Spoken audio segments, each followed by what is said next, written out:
مشاركة القنصلية العامة للمملكة المغربية بأورليون بهذا الحدث الرياضي الهام الذي ينظمه بجهة وسط فال دو لوار، والذي يشرف على تنظيمه البطل المغربي السابق السي مجيد الباجا، يأتي في إطار المواكبة والعلاقة المتميزة التي تربط القنصلية العامة بالنسيج الجمعوي لمغاربة العالم، وذلك من خلال الدور الذي تطلع به وزارة الشؤون الخارجية والتعاون الإفريقي والمغاربة المقيمين بالخارج من أجل تعزيز أواصر ارتباط المملكة المغربية بأبنائها بجميع أنحاء العالم، وذلك تنفيذا توجيهات سامية لصاحب الجلالة الملك محمد السادس نصره الله وأيده، والذي ما فتئ يولي عنايته الخاصة لمغاربة العالم. اليوم عجبني الحال حيت جيت هنايا التور باش نزور نجيد منظم هاد لا نوي دي برانس كي واحد لا كومبيتيسيون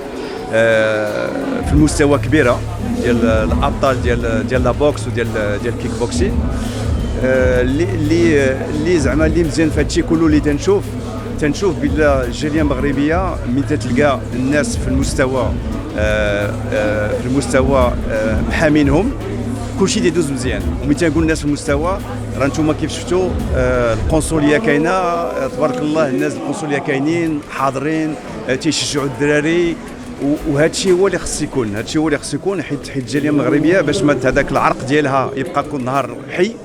خاص الناس ديال اللي تمثلوا الدوله المغربيه في البلاصه فين ساكنين يكونوا معهم، وهذا الشيء تيفرح اللي شفت اليوم. Une difficile journée, hein, l'organisation est là, mais alhamdoulilah, on a du monde, on a alhamdoulilah les combats kainin, des beaux combats, tout se passe bien, Nes farhanin, alhamdoulilah. Donc c'est le plus important pour moi, c'est que